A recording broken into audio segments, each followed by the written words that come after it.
of the human eye. Your leaders have withheld the truth. You are not alone in this universe. We have lived among you, hidden, but no more. If you resist us, we will destroy the world as you know it. Your world must not share the same fate as Cybertron. Whole generations lost. Megatron must be stopped, no matter the cost.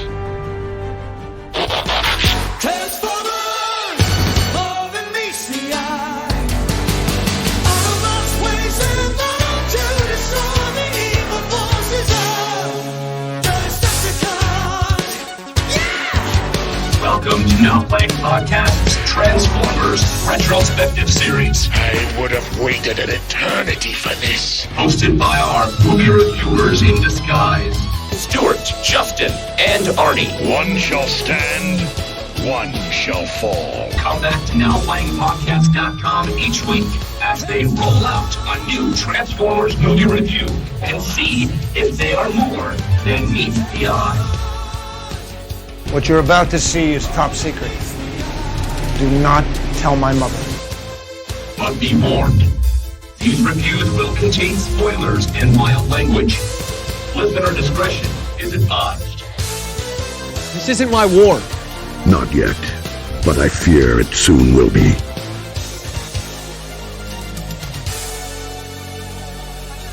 Today we're discussing Transformers Rise of the Beasts, supposedly starring Anthony Ramos and Dominic Fishback, but really starring Peter Cullen, Pete Davidson, Ron Perlman, Peter Dinklage, Lisa Koshy, Michelle Yeoh, Cristo Fernandez. So many voice actors in here. Directed by Stephen Capel Jr. This is Now Playing's Vile God, Arnie. And I'm here with my work friends. Yeah, this is Stuart. And this is Justin. Hey! Justin, welcome to the Transformers Retrospective Series. I've transformed. We just took you from one bad series to another. I was going to say, guys, this feels a lot like the same chair from the arcade. Are we in the right place here? Anyone that doesn't want to sit in that chair, we call you. Because you haven't learned boundaries yet. Well, let's face it, Justin is the best toy guy I know. He collects so many toys and is such a resource on toys that when it comes to toy franchises, we brought you in for G.I. Joe with Snake Eyes, and now we're keeping you on the Hasbro properties with Transformers. Were you a Transformers collector, though? I wouldn't say a collector. I dabbled. I bought a few here and there that looked kind of cool. Just kind of relive a few childhood memories, but I was never deep into it. Not even enough to know most of the characters' names. Did you watch the show as a kid? Yeah, but more in the WGN way of hey, here's 5 minutes of it in the morning, and we'll show you another 5 tomorrow morning. Not one of those crazy Transformer guys, and not to ding anybody who is, but I think that one was just at the tail end of me being a kid. It was Transformers, oh yeah, I can do this. Oh, girls, okay, great, let's move forward. Hey, I'm taking this personal. You're younger than me. And I was really big into Transformers toys as a kid. Technically speaking, you guys are both still collecting toys, so it's not something you outgrow necessarily. True. But what I'm hearing is casually you did more than me. I never even watched the cartoon. I never bought a figure. Nothing. I had no connection to Transformers at all. You at least connect it to formative childhood years. Sure. And I'll say this, I didn't even see the Transformers movie when it came out back in the day. I didn't see that until I started hearing things about it as an adult, and I was like, I better check this out. Oh, you're talking the animated movie. Yeah. The last film of Orson Welles. That's why I watched it as a film student. It's no Citizen Kane, spoiler alert. And by the way, I rewatched it. I rewatched all the movies because that has been my mission for this summer. It's a summer where we are revisiting so many old friends and enemies. And I just felt like I'm going to give every series its due and go back through it privately. It took all week, but to watch, yes, the animated film and then all, 6 previous Transformer movies leading up to this new one. Did your opinions change? I mean, you didn't like any of them, as I recall. Yeah, I severely hate this franchise. I really, truly detest it. I don't like a single one of them. Did anything change? I suppose the only thing that changed is in wrestling with Bumblebee. Should I have given that a red arrow? Yes, it's a bad movie. It's essentially a Herbie movie with Transformers thrown in. But is it that, particularly considering what Michael Bay did to that series, an improvement that it tried to have a little bit of kids' film heart? It's essentially monster trucks. Should I reward it for that? I don't know. How big a curve should you grade it on? I'll say this much. Now that we are in the post-Michael Bay era of Transformers, things can only get better, and have been. Yeah, you didn't need to revisit it. While this movie is a reboot in disguise, the makers have come out and basically said with Bumblebee, and Bumblebee being a success for the modest budget it had, comparatively modest budget, that they are rebooting. The Bay films aren't in canon. This is the second film of a new reboot. So you don't have to go back and try to figure out where Sam Witwicky and John Turturro fit into all of this timeline. You could not. I mean, that's the crazy thing about watching all of it. The first movie, it's like, we went to this strange planet called Earth to find the Allspark because we've never heard of it before. Them motherfuckers have been here every decade. They were here for the moon launch. They were here. They invented the wheel, for God's sakes. This is ridiculous. They are, always around. Please leave, is how I'm feeling.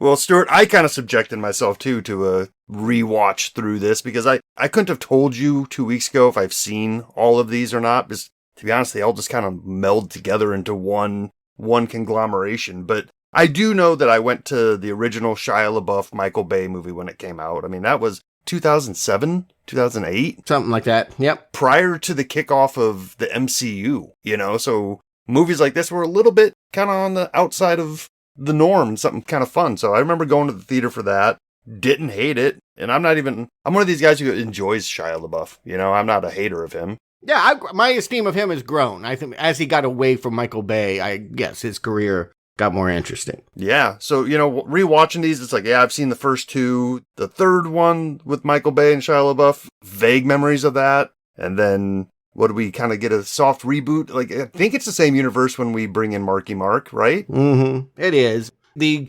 destruction of Chicago in the third movie leads to sort of a post-apocalyptic Transformers world that Mark Wahlberg is like a picker. He goes around and rescues cars hoping that they're Autobots. I'm not sure why, but yes, it essentially kind of picks up in the same nonsensical way until it gets to Arthurian legend. And then who the hell knows what franchise it is anymore? Certainly not Michael Bay. That's why he left, right? That fifth movie is so stinking bad.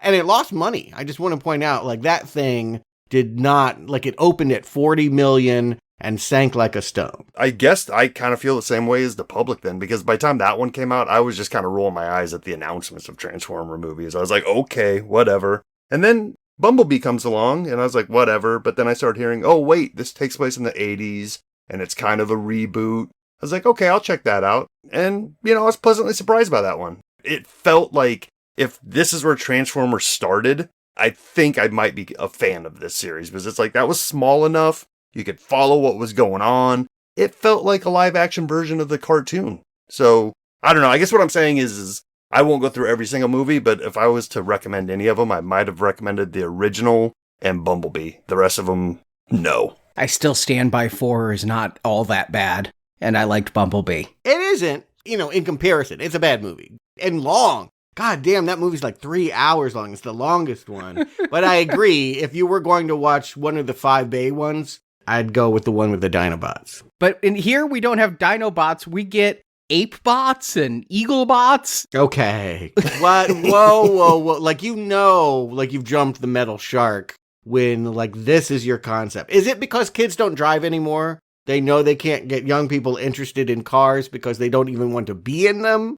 And so we have to come up with them transforming into something else? Well, this is an old idea. I remember after I got out of Transformers, after the cartoon had ended, I remember seeing ads for a cartoon and a toy line for Beast Wars. I was watching cartoons still, but I wasn't collecting toys or anything, and these were my early teen years. And I saw ads for Optimus Primal and robots that turn into apes, and I'm like, well, that's really a stupid idea for a Transformers ad. Cheetor! Okay. I hunted this thing down. You're talking about an old idea. This is at the infancy of computer graphics. I cannot believe this was an animated show that ran that people agreed to like sit down and watch. This thing looks horrible. This Beast Wars, shocking. Oh, it looks like the original previs for like early Lucasfilm stuff, and Yes, exactly. When they're doing animatics about how the effects should look on a movie now, that's kind of how this thing looks when you got, Cheetor, the metal cheetah, and there's a rat. They didn't bring the rat into this movie. They knew they couldn't pull that shit off. But yeah, they got a metal rat and a cheetah and an ape that's calling himself Optimus Prime, all fighting insects and dinosaurs. Oh, Lord. And let's put some specifics to this. We're talking the mid-90s. I remember thinking the idea was stupid, that Transformers weren't turning into cars and planes and things, because to me, that's what made Transformers cool, was that they were also kick-ass cars and cool-ass planes. But I was impressed in 1996 that there was a fully CGI TV show. Just the concept of it. It looked ugly as hell, but I thought that it was a step forward in technology that they were even making a full CGI cartoon. I thought that was the only redeeming quality of the Beast Wars series. I never watched an episode, but I saw commercials for it. Now the truth comes out. It was really cool. I didn't watch it. Yeah, Yeah, it was as cool as the 5 seconds in Lawnmower Man. That's about how cool it looked. And the fights, it's embarrassing, actually. And it lasted forever. It lasted like 5 seasons, so. It won an Emmy. An Emmy? For what? Outstanding Individual Achievement in Animation. Oh my God. So it was like the first. Yeah, it was the only thing on there. Yeah. You used a computer, we'll give you an award. But yeah, it's just a concept that has stretched to the breaking point, right? Yes, what was cool about Transformers? It was a toy in which you thought you were holding a car or a plane, but do a few twists like a Rubik's Cube, and suddenly it's a robot. Cool concept. But the story, the mythology, and the fact that they would end up turning into animals. Again, I ask you, is anyone saying you're in disguise if you're a 30-foot tall metal ape? We all know you're a robot. That's not a disguise. And to confuse it even more, the bird has feathers, the ape has some fur. Like, is that organic? Is that decorative? I don't know what they're trying to tell me. I don't either, and I don't like it. And maybe that makes me old school, but yeah, I definitely feel like, yes, this should have just remained a toy, maybe a cartoon. And God bless anyone that's going to try to come in here. It's a relief, though, right? It's a relief to know that Michael Bay just has other things to do. He's been making movies that haven't been making money, something about an ambulance that made 2 cents last year, but like he has left Transformers behind as everything but a producer, and we have a new talent stepping in here.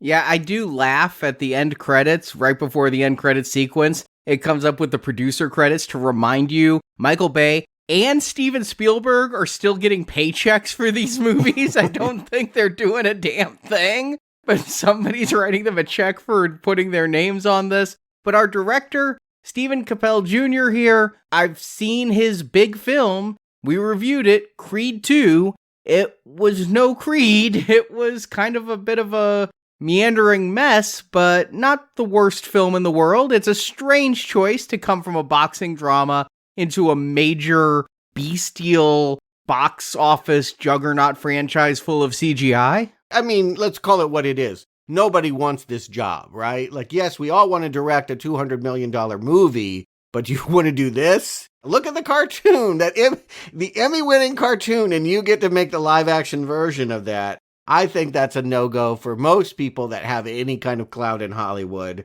I went back one further. I haven't seen any of the Creed movies, actually. I'm not on that series. But I did go back and look at his first film, the thing that got him Creed 2. And it was sort of an inner-city drama about 4 skateboard kids in Cleveland who stumble into some Molly and decide to become drug dealers, and it ends tragically. It's a human story, though. It's kind of Boys in the Hood. It has some heart to it. And I can see how certainly we're in a time, culturally speaking, where we want more people of color behind the camera, working creatively. If you're changing the Transformers, you might want to change the demographic for Transformers as well. Here's a director that connects with Black and Latino youth, and going to bring that into the human actors as well. So I don't think it's a bad impulse that we got a director that may not have huge accomplishments to his resume, but demonstrating that he can make a film with heart, kind of like Bumblebee. Yeah, once you mentioned the plot of that first film, I see very big parallels between that story and the story of our human star here, Noah Diaz, that we'll get into, but about good kid who, through circumstances, starts to fall into doing bad actions and could have tragic results were it not for Transformers. Yes. But different kinds of tragedy. The tragedy that happens when you have to bring in Maximals. Did it bring in audiences? Because for me, I went on a Saturday afternoon matinee. You know, that's usually a pretty busy time for these box office juggernauts. It's when teenagers can come in as well as parents can bring their kids. I noticed it was mostly a 30-something audience, probably people who grew up with Bayformers. Not a lot of kids, not a lot of women. Well, that part's not surprising. No kids. I went early on Thursday afternoon, 4:00 show. And Stuart, to what you were saying, like maybe there was some targeted marketing going on, because coming into this, I didn't know who directed it or anything about it. But there was quite a few Latino people in my audience, which is great. Like there was like a youth group that took up an entire row, and they were all into it. So yeah, maybe there was some targeted marketing for this, being like, hey, we're bringing in people of color and other cultures to this franchise. So yeah, but not a lot of kids either. These were maybe teenagers and guys like me. It's interesting, because every time I saw this, I remember that this trailer ran for the last 3 months. And I remember very distinctly people around me, I don't remember what movie it was, but someone being like, wait, is this not for kids? The assumption is if you watch a bunch of metal animals fighting each other, well, that obviously signals 12 and under to me. And I think to, maybe many people. But you're right. There is goodwill. Is that the right word? There's history that millennials have with this franchise. And my audience on Thursday as well was mostly all men, not many, I think under 10. And yeah, single men that had interesting hairstyles and loud t-shirts. In what way do you mean interesting hairstyles? Rat tails and, things that I wouldn't call fashionable. But the movie's doing well. I mean, to me, if you spend $200 million on a movie, a $60 million opening sounds a little bit soft. But compared to Bumblebee that opened at 21 and The Last Night that opened at 45, they're signaling this as a big success and a return to form. Plus, I'm sure the international grosses on Transformers films do pretty well. These are not English language specific films where you have to understand any dialogue whatsoever. Yeah, so it did open at 60. I actually had predicted that it would do Bumblebee numbers. So yeah, that is a good thing for Paramount to know that people will turn out again. I mean, it's been a while. I mean, Bumblebee was 5 years ago. So the longer you go, you're almost reintroducing it to a new generation at this point, as much as bringing back millennials. And sounds like they're at least partially doing that here in America, and probably much more so internationally. Yeah, the question was, could they unseat Spider-Verse for number 1? And they did pull it off. They came in at the high end of expectations. Oh, wow. Wow. I would not expect that. Nor would I recommend that. Go see Spider-Verse again before you see this film. I do wonder if they're hitting their mark, though. Like all of us said, not a lot of kids in this audience. And judging by the toys on the past franchises, if you go down that toy aisle, there's Transformers for everybody. There's one for little kids. There's one for older kids with a little more dexterity in their fingers. And then they hit some for the adult collectors. This round, it seems like it's all aimed at the kiddie kids. So, I think they were hoping for more of a younger audience on this. And Bumblebee felt that way as well. Again, it felt like a Herbie movie, which was my car movie of my youth was that, the VW Bug, and, well, I guess Lindsay Lohan got fully loaded with one in the 2000s, but she got fully loaded with a lot of stuff in the 2000s. yeah, she sure did. We could discuss that another time. I Know Who Killed Me. Go look up that show. But yeah, it felt like, again, this is made for kids. That would be my expectation. And they'll be the ones that ultimately decide whether this is the new direction for the whole Transformers universe, right? Let's find out. Let's get into the plot and get through Rise of the Beasts. The year is 1994, and the Autobots have been trapped on Earth, living as robots in disguise, for about 7 years, since the events we saw in the Bumblebee movie. Optimus Prime yearns for a way to get his troops back home to their planet of Cybertron, where they can again engage in the planetary war of his homeworld. And Prime may have just found his way home. In New York City, a museum intern named Elena Wallace, played by Dominic Fishback, has discovered an ancient artifact. While examining it, she activates it, and it's this film's MacGuffin called the Transwarp Key, and it can allow Transformers to travel anywhere through time and space. To steal the Transwarp Key from the museum are the Autobots, Semi-Truck Optimus Prime, Camaro Bumblebee, Ducati Motorcycle RC, and Porsche Mirage, voiced by Pete Davidson, and Mirage teams up with a human, Noah Diaz,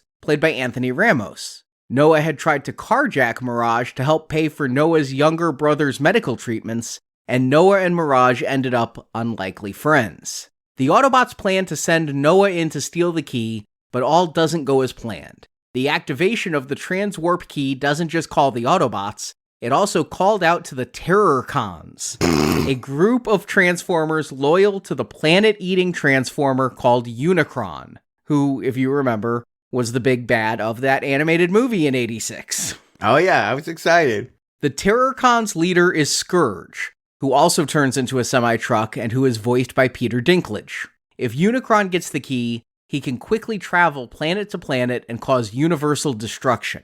In a battle at the museum, Scourge kills Bumblebee and gets the Transwarp Key, but learns that they only have half the key. Scourge and his troops are finally fought off by Arizor, a Transformer who takes on the form of a giant falcon, voiced by a slumming it Michelle Yeoh. She just won an Oscar, for Christ's sake. Orson Welles, Michelle Yeoh. Mm-hmm. Arizor is a Transformer called a Maximal. Transformers that turn into robot animals instead of cars or planes. Thousands of years ago, around 5000 BC to be precise, the Maximals were the keepers of the Transwarp Key. To keep the key out of the grip of Unicron, they split the key in two and hid it on Earth. Yes, they hid both parts on the same planet, even though they're trying to hide it from an intergalactic enemy. Now Arizor believes she is the last of the Maximals, and she doesn't know where the Maximals hid the other half. Enter Elena, who studied the markings on the artifact and determines the other half of the key must be stored in an Inca temple in Peru. Because she knows. She's never left Brooklyn, but she knows it's specific to that area of South America.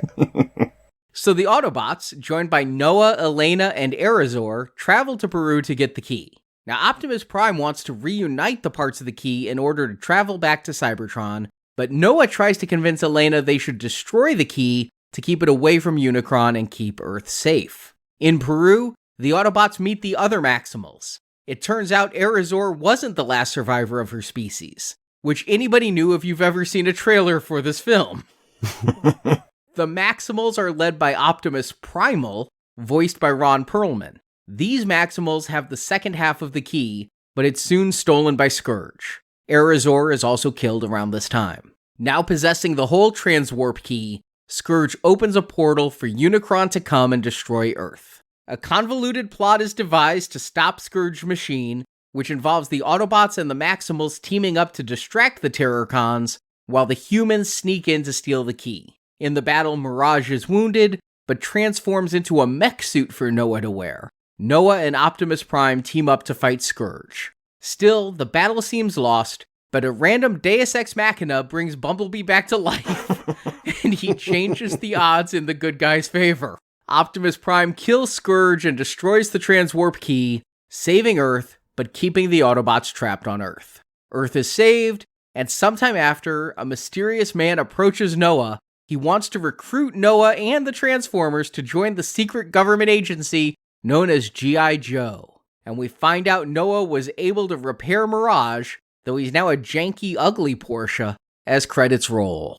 Yeah, sounds about right. I'm hearing some Baysiness in this, even if it isn't being spearheaded by Michael Bay. Yeah, I took a lot of notes during this movie because there's a lot of gobbledygook dialogue, I'll call it, that tries to explain away reasons for this, but this really feels like somebody came up with a lot of CGI set pieces, and then I pity the poor screenwriters that had to come up with such lazy stuff as a transwarp key. It's taking me back to Howard the Duck and the code key. In fact, in the plot summary, I wrote code key several times and had to correct myself and explain why we're having the battles we have.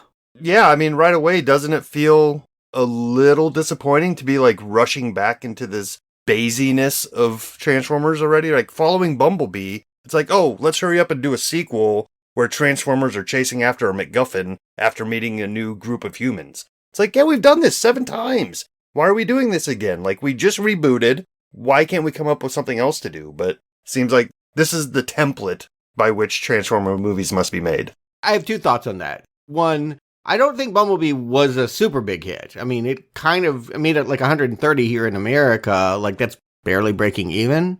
Internationally, I'm sure it was huge. But Haley Steinfeld is no longer a teenager. You know, it's been 5 years, and it wasn't clear that was the direction to go. More Bumblebee movies. So, yeah, they're still going to do a retro thing here. We're still going to be, now we're in the 90s, not the 80s, but they've got to find us a new Shia LaBeouf, right? They got to find a new Mark Wahlberg. But we don't start in the 90s. We start in 5000 BC on a planet that looks like it could be an Earth jungle, but isn't. And we got to start with, I think it's a fun callback for anyone that liked that animated movie. Unicron is the villain this time. We're going to go back to Orson Welles. They didn't get Orson Welles. They went with Coleman Domingo instead, who's also cool. Fear the Walking Dead and several indie films. I know him from Euphoria. But yeah, he is chomping down on some greens or a green planet. Yeah, it also feels like Transformers trying to beat the MCU to the punch because eventually we're going to get Galactus on the big screen in the Marvel universe. And that's what Galactus does, is he eats planets. So when we see that, it's going to feel like, hey, we've been here before. Well, that's also contemporary. There was recently a crowdfunding project from Hasbro to build a giant Unicron toy. And that ended up being really successful, and it shipped a couple years ago, I think. And so this is a way to keep a current toy and make people feel it's relevant and give a lot of FOMO to those who didn't back that crowdfunding campaign. And not that we are going to try and play the continuity game, but that last Transformers Bay movie did end with Earth turning partially into Unicron. I don't know if you remember that. But his horns were popping out, and you were finding out that he was inside the Earth. Yeah, fortunately, that's not continuity anymore. Oh, is it not? I see. This could be seen as setup. It's how he found Earth. I don't care about such things. I don't care about much here, but I will say this. It is a way to get us over the hump on the idea that Transformers are animals. We will see right away metal apes running from metal scorpions. And, you know, in the jungle setting, it looks kind of cool. Yeah, and I always try to look for patterns here, and since we're in a new set of Transformer movies, the pattern I think I can see emerging here is we jump ahead a few years. So another installment would introduce another new human character, and we would have them meeting yet another new Transformer character to fall in love with. Bumblebee, Mirage, whoever's next. I guess what I'm saying is if that's the roadmap they want to do, then I guess that would keep me just interested enough to see who the next human and next Transformer to feature would be. This feels like a B team. It feels like we have the real Transformers somewhere hanging out with Shia. Maybe it's Mark Wahlberg. But we're going to give this Optimus Primal to a lesser known actor. Yeah, here it's an ape voiced by Ron Perlman. And we see his big moment here in the beginning is that he's bequeathed this transwarp key from Ape Link. God, I hate these names. I just feel like such an asshole just even saying them. although I gotta say, I kind of like Scourge in this. Peter Dinklage, unrecognizable as the voice of Scourge. I didn't even know it was Peter Dinklage till after the movie was done, but he's kind of a badass coming in here and tearing apart Ape Link and being part of the Terrorcons, which pretty obvious that they're bad guys if they're named Terrorcons, but the fact that they become evil animals like scorpions and things like that, I can go with this. Now, later on, we're going to hear reasons why the Maximals have the transwarp key. We're told that they went to formative planets to spread life. Now, I don't know if that means robot life or if they were somehow doing some kind of genetics or something, but they're going world to world, and that's why they have the transwarp key. I'd never even spent a minute asking why they had the key. In fact, I feel like this is always the plot of Transformers, like someone has the MacGuffin and chase it around. Yeah, the ape has the key. That's fine. That the ape is God and has been making life all over the universe, that's weirder. I'm not sure I want to go in that direction, or maybe that's where the comedy is. Can't decide yet. But all right, what I hear is that the old ape has to give the key to the new ape, and while they're escaping in a shuttle, spacecraft, old ape has to die. You know, that's a Disney film trope. Kill the elder in the beginning, and maybe there are tears as Ape Link gets his shoulder severed. Not from me, because I didn't even know who Ape Link was.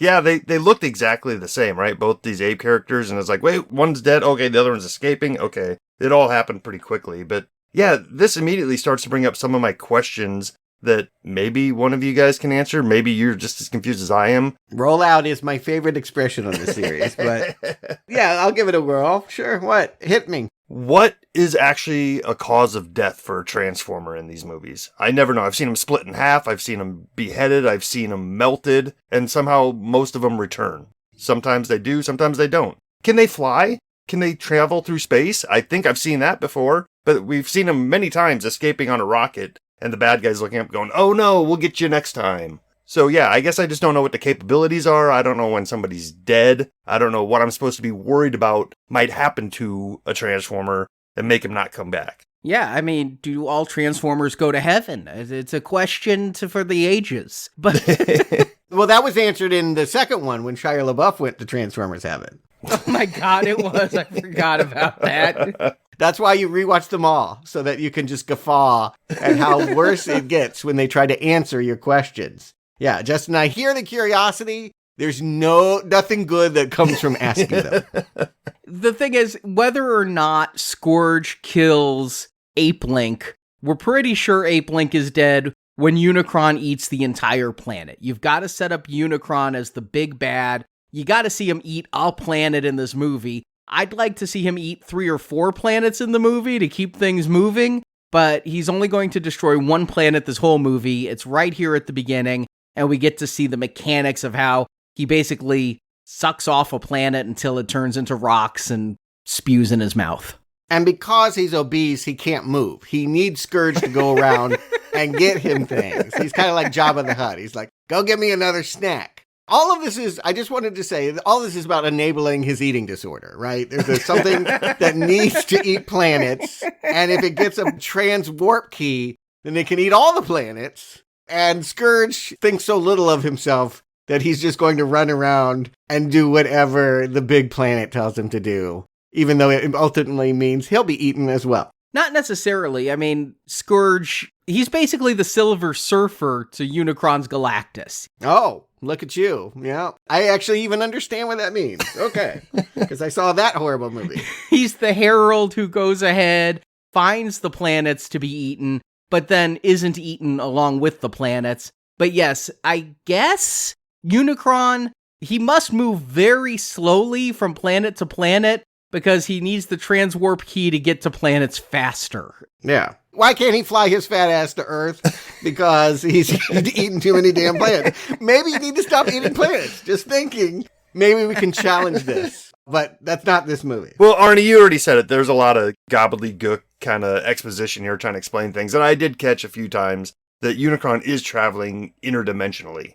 So it's not necessarily, it's just a big thing floating through space. They're opening up portals for him to arrive. But then they need the key so that they can open up portals for him to arrive. If he's already opening up portals, why do they need the key? Well, there would be no plot without a key to chase. Mm-hmm. I'll say this much. I mean, if you're just talking about base thrills, you're right. I want to see Unicron eat a planet, and that's really satisfying here in the beginning to watch him munch down on his salad. He goes into that jungle planet. It's gone. Ape Link is gone. He's stranded because the key flew off, and he's not able to munch on that in time. The shuttle got away, and they know they're going to Earth. They know they're going to hide the key someplace safe. Whether Earth was their first destination, we don't know that this is actually 5000 BC. We know they got to Earth around 5000 BC because that's when the natives got the key and put it inside artifacts. So they could have traveled planet to planet for centuries before getting to Earth. We just don't know, and this movie doesn't care. Yeah, so many good movies yet to come, prequels. I can't wait to learn every stop along the way. But yes, let's just get to 1994 New York City, because if you don't like Transformers, we can still traffic in nostalgia for you. We can give you something that you do care about. And how much fun is it to go back to a time pre-internet, pre-cell phone, playing Wu-Tang Clan and remembering the times. When we get to 1994 and we're scanning past downtown Manhattan and we see the World Trade Centers, am I the only one who is wondering, are we finally at a place where we can see robots accidentally destroy Lower Manhattan and the World Trade Center? But not this movie. Yeah, but it is weird to me that we are so post 9/11.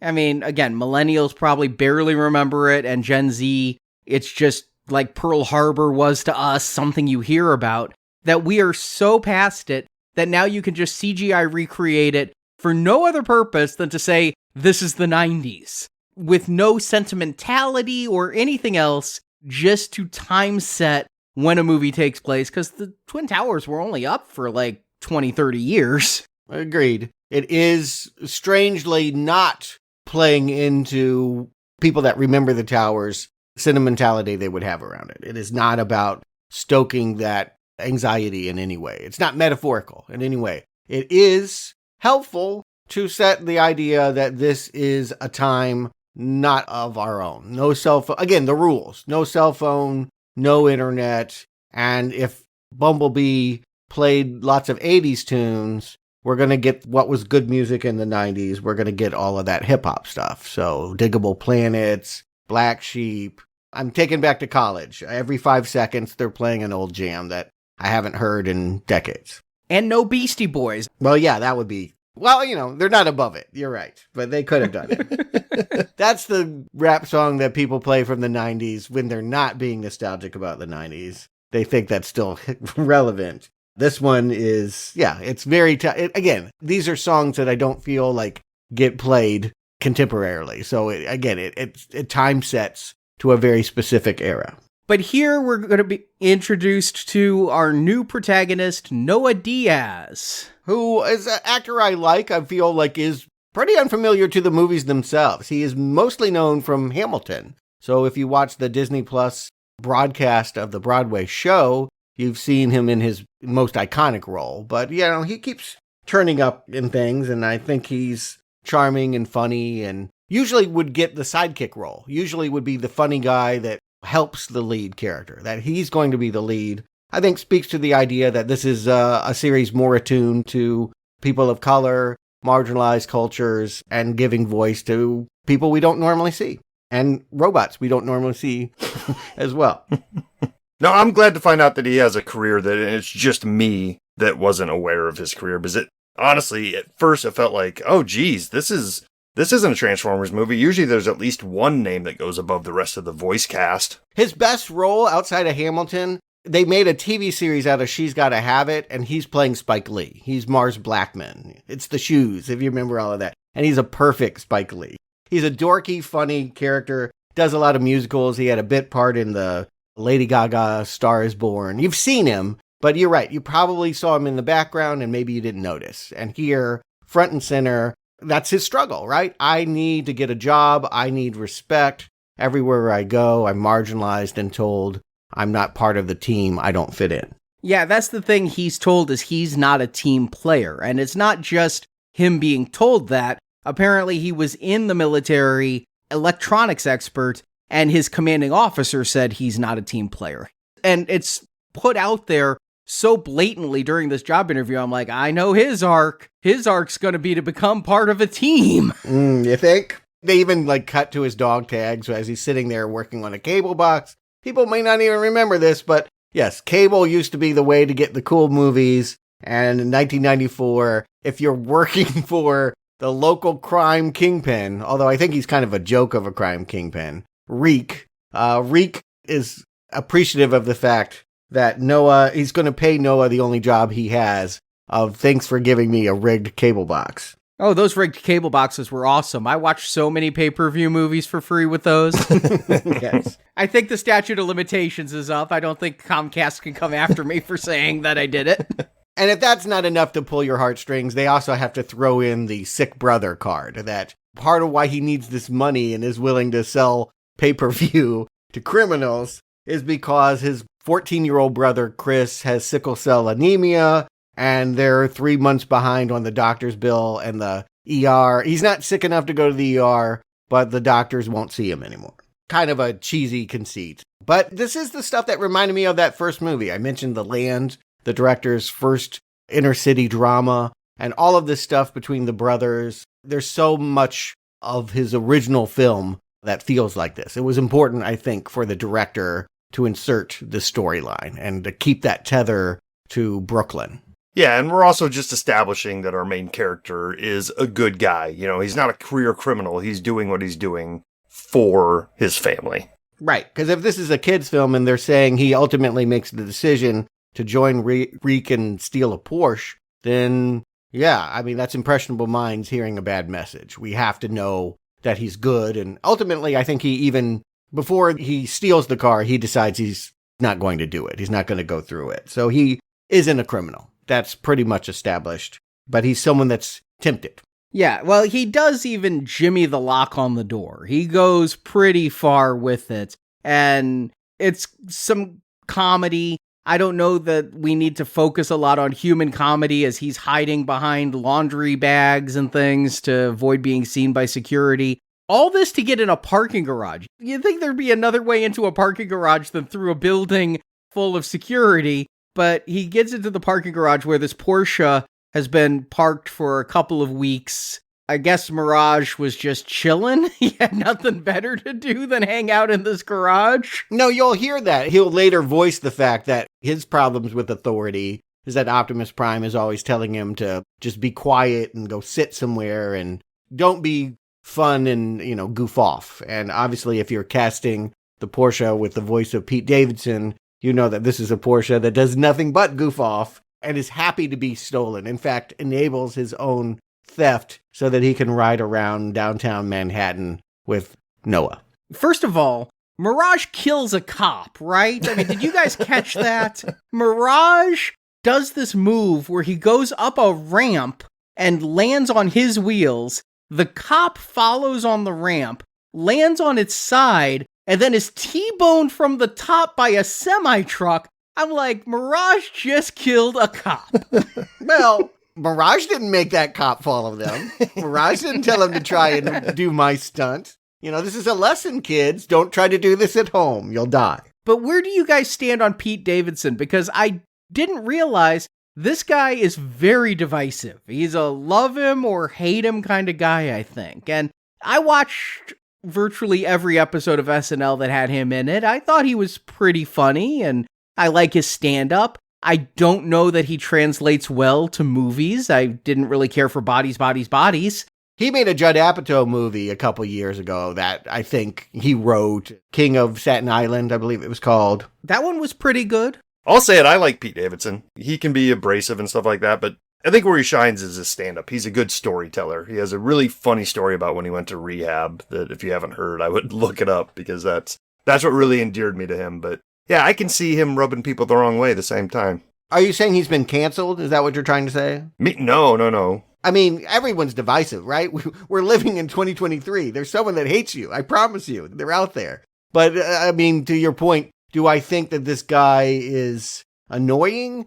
I think that he likes to straddle that line, as most comics do. Like, he seems like sort of a bad influence for Noah, but here, cast in this way, as the sidekick, yeah, I could see him getting a buddy cop movie. He has that kind of Eddie Murphy quality that you can imagine him talking himself through dangerous situations in an action comedy or something. Like, I don't know if that's happened yet, but I could see his star-making role still to come. I knew that Pete Davidson was voicing a Transformer before I saw this movie because there were clips of it on TikTok and Twitter of him voicing, but I thought it was going to be a cameo. Kind of like Fast 10, right? Where he just showed up for no apparent reason. I thought he was going to voice a minor character. Is it weird that they're replacing Bumblebee as the face of the franchise? Because Bumblebee has always been the one to team up with the human.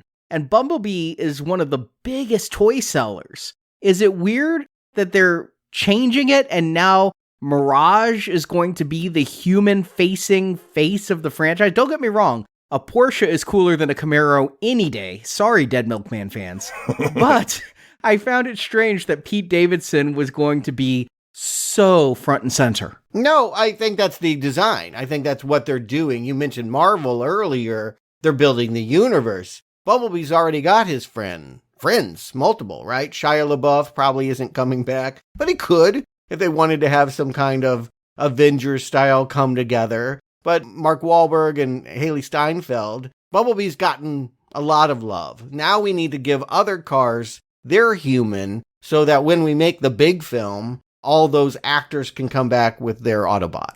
Does anyone care about the frickin' humans? Yes, and in fact, I'm going to argue this is the movie that makes us care the most about the relationship between the humans and the Autobots. That's the focus of this movie. It should have been the focus previously, except they were directed by Michael Bay, who has no focus and who mostly wanted to objectify women.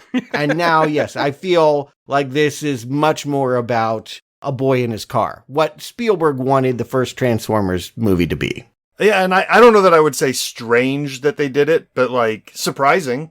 With the way these movies have gone, I would have just assumed this was another vehicle for Bumblebee to be the star. Maybe they painted themselves into a corner one too many times with the, can Bumblebee talk? Can he not? Let's have one that actually does talk and doesn't shut up. Optimus Prime does turn to Bumblebee. You know, he's defined as someone at this point in 1994. Optimus doesn't like humans, doesn't trust them. I don't know why he went to Earth then, but he's anti-human. And he knows Bumblebee tries to pipe up and he's like, I know you have your friends. Like, Bumblebee seems to be the lone Autobot who is going to stand up for humans. By the end of this movie, all the Autobots realize that forging that alliance is important. And it mostly comes through, yes, with Noah and Mirage, who I think are well paired together. I feel like if it weren't CGI, if you just wanted Pete Davidson and Anthony Ramos cutting up, like I said, a buddy comedy or something like that, they'd be a good pairing. And they, I think, have good chemistry together. It's funny to watch Noah freak out as Mirage creates holograms of themselves to deceive the cars and all of this chase stuff. It works as comedy. It's not particularly exciting, but it works as comedy, I guess, when it's not killing cops. I did like that Mirage in his duplicates. I mean, his name is Mirage, so I guess he can create holograms, but he put Noahs in all of them, and some of the Noahs are like flipping off the cops and really doing things that are offending Noah himself. Yeah, this is the stuff that's going to try to hold, I almost said human beings, but adults. You know what I mean? Like, the kids are just going to like the silliness of it. But yes, the adults are supposed to like that it's Pete playing off of Noah and like that kind of wackiness. Yeah, we got to see, some new tricks that we haven't seen before, like instead of fully transforming when he's accidentally running backwards from the cops, he transforms without breaking stride and starts driving forward again, and Noah's in there and the seat flips around.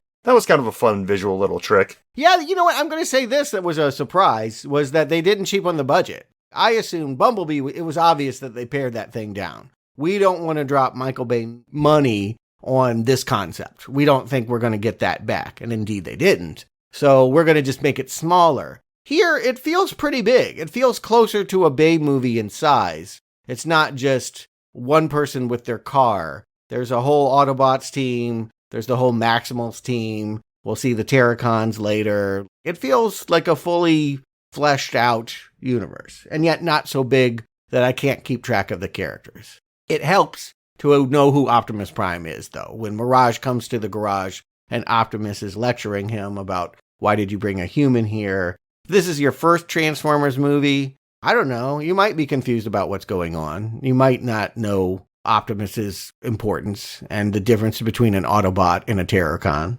That's a good point, and I hadn't considered that. But when you're talking about this being your first Transformers movie and you're talking about the budget, I have both a compliment and a damnation in the same thought for this movie. They have completely redesigned how the Transformers look and how the Transformers transform from what Bay did. Bay, I remember the bonus features from Transformers about how he would sit with engineers and effects guys and figure out exactly how the parts of a car could become the parts of a robot. And the result was robots so in disguise that I couldn't tell them apart during the Bay films. Mm-hmm. Oh, yes. Here, I feel like in robot form, the Transformers look a lot more like they did in the comic books. They're very distinctive. I think they're less concerned with scientific accuracy and more concerned with representing the characters on screen, which I like. But I also think they look kind of cheap, and especially when Optimus Prime removes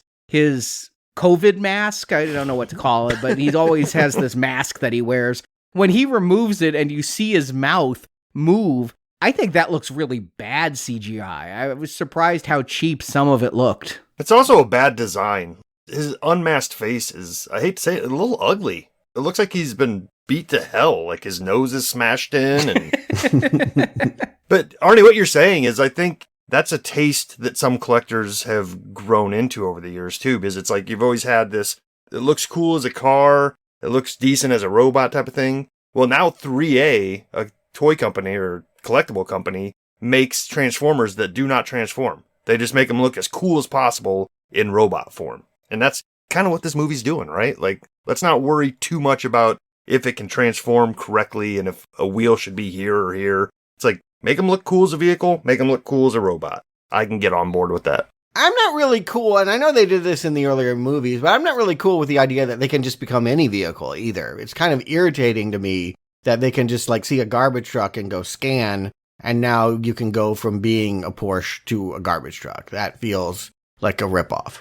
I think in this reboot, only Mirage can do that, and that's because he's Mirage. Okay. He can do those holograms, and I'll give one Transformer the magical ability to do it. I just don't like it when all Transformers can just scan whatever and become whatever. But then again, how did they become cars in the first place? By scanning something. Yeah. And yes, Bumblebee was doing it as well. You know, he went from a VW Bug to a Camaro in the last movie. But he's been reduced. You barely notice the Bumblebee is here. He has some comic relief in that he has been to a drive-in movie. Last couple movies, he's always playing songs to express his feelings. Now he's playing movie clips, like A Few Good Men or what have you. Did they really use the movie clips? I need to watch the credits for this film closer. That did not sound like Jack Nicholson to me. That sounded like a sound-alike, getting someone to just say the lines and be like, oh, you know what we're referencing. I stayed through all the credits, and I know that they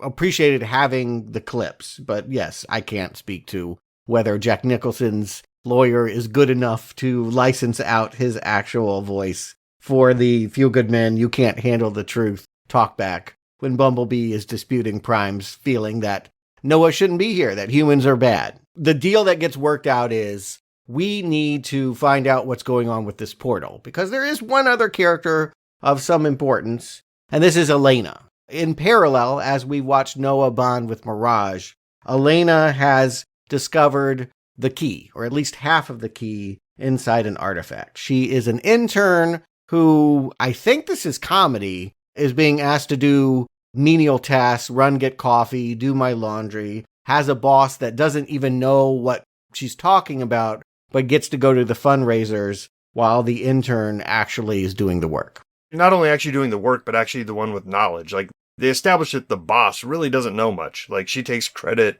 for things Elena just said and told her, you know, in front of the higher ups. We're supposed to see that she's the smart person here, in a lower position. The Mary Sue. The Mary Sue. Yeah, come on. I mean, like, this is ridiculous that I don't care if you can be studied your whole life. You're walking around going, that Da Vinci is real, but that painting's not. And like, she has a magical sense of being able to tell forgery from authenticity, which is why she's going to know that this pot that has Transformers hieroglyph on it is not from Egypt, but in fact from South America.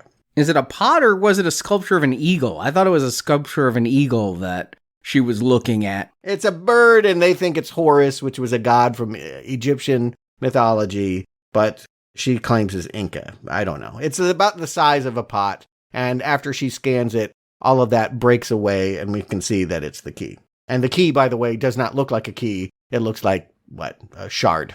I was really confused by the introduction of Elena. We get introduced to Elena as she's showing up to work, and I'm like, who is this character? Is this Noah's relation? Because we got introduced to Noah at home and got to know Noah's personal story. Here, we're introduced to Elena at work, and instantly she's identifying these artifacts, and I know she's an important character because we're spending the scene with her, and we're focusing on her so much, but I'm like, where did this character come from? What is her deal in this movie? She just feels clumsily inserted in her introduction. Like, we should have had a scene with Elena in life to know her backstory as well, more than she's just put upon at work. Yeah, I'll agree with that. Like, the way this movie's edited, I almost thought we were following Noah's mom to work, because she leaves the room, and then the next scene is a car pulling up and parking at a museum. So I thought, oh, we're going to work with mom. And that just wasn't the case. It was like, oh, wait, this is a totally new character, totally new location. All right, I'll catch up.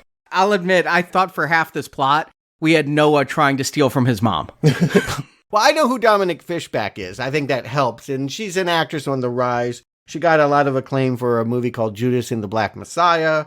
She recently had a Prime series called Swarm, where she was a psychopathic Beyonce fan. She was on an HBO sex show called Deuce. The Hate You Give was about a protester against police brutality. She's starting to make a name for herself, but yes, kind of like Anthony Ramos, not a big enough star that you think that she normally would carry a movie. I don't know that she is ultimately that important. In the end, all she does is sort of get things moving, right? She finds the key, that opens a portal, that lets Optimus Prime know, and I suppose other Transformers know, that they have a way back home. Beyond that, she doesn't have much of a story. Agreed. Yeah, that portal that opens apparently sends an intergalactic signal, because the Autobots are going to see it. We, as humans, can't see it. Even though we see it on the screen, we're not supposed to be able to see this beam of light going up into the sky, but Optimus Prime can see it, and apparently somewhere out in the galaxy, Scourge and the Terrorcons can see it, because they're going to magically get to Earth very freaking quickly after this happens in order to recover the key. We got to get a battle, right? It's been a little bit. I will say that normally, refreshingly, I guess that's why we had Unicron at the beginning, but normally I feel like it's a flurry of spinning metal and sex jokes, and I can't tell what the hell is going on. And here they've spent some time, I attribute this to the director and his screenwriters, really trying to establish relationships, mostly with Noah and his brother. But they really wanted you to feel like Brooklyn was an important place for human beings. And now we can have a big Autobot versus Terrorcon battle right here at the museum, as everyone descends trying to get this key. Yeah, this starts with Noah trying to do a crime again. The Autobots send Noah in to get the key, and before he can, he has a bit of a scene with Elena there, and they're both confronted by a security guard who gets killed again. I'm Yes. really focusing on the deaths in this movie. You're not wrong on that one. He's standing right by the window, and then everything is vaporized, so he's way dead. I don't know about the cop that got hit by the cement truck, but yes, this one for sure. And again, that maybe helps you feel like the threat of, yes, Noah was trying to convince this poor museum worker that there were killer robots coming for her, and now there they are. She is immediately connected to him, and they will have an alliance for the rest of the movie. They were not connected before, but yes, Elena and Noah sort of form this human bond where they have their own agenda for finding the key and getting the key and keeping it from Unicron. Yeah, and a little bit of comedy here too, right? Like right after Noah tries to explain what's going on, like, it's giant robots from space that need it. And she's like, oh, okay. And then, obviously that's where the reveal happens. Then the window blows up. Yes, and there they are. Yeah. I do like Scourge here in that I guess on his back are a couple of Transformers that are these little bestial things that he orders to rip the flesh from the bones of the humans and retrieve the key. Sadly, we never get to see them render flesh from bone, but I did like these little monstrous Transformers that Scourge would send out. Yeah, well, I feel like this is a kid's film, but I do feel like maybe a harder one, like a Howard the Duck. How about that? Like, it has a little bit of edge to it, that kind of kid's film. No Transformer tits. Not yet. Bay didn't direct this. That's the problem, right? But yes, they call them Predacons. I had to look it up.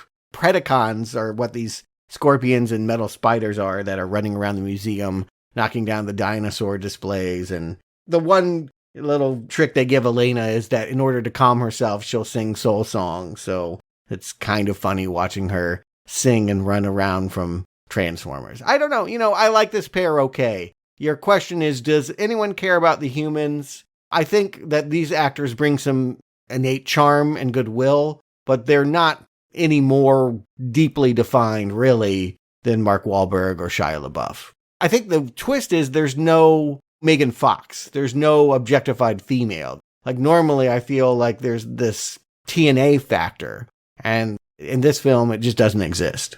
Well, I think this movie might be asking us as audience members to bring in a little bit of knowledge of these actors to care about from other projects than what they're showing on screen. Because I think that's what I was missing. And not having known the work of either of these two, it just felt a little empty to me. It's like, oh, okay, well, these are just the new humans in Transformers, so whatever. I wouldn't say that they turned Haley Steinfeld into a TNA factor in Bumblebee. I'd say this reboot is a little bit more covered up. But what's surprising to me is there's not even a romance storyline. Elena is so much older than Noah that you're not going to see these two hooking up. There's not going to be the meet cute where at the end the two of them are off in a romance the way you have in most of the Transformers films. Wait, you said Elena is older than Noah? I think so, isn't she? No, they look exactly the same age. I think she's only like 20 or 22. Oh, I thought she was 35. No, I'm pretty sure she's not.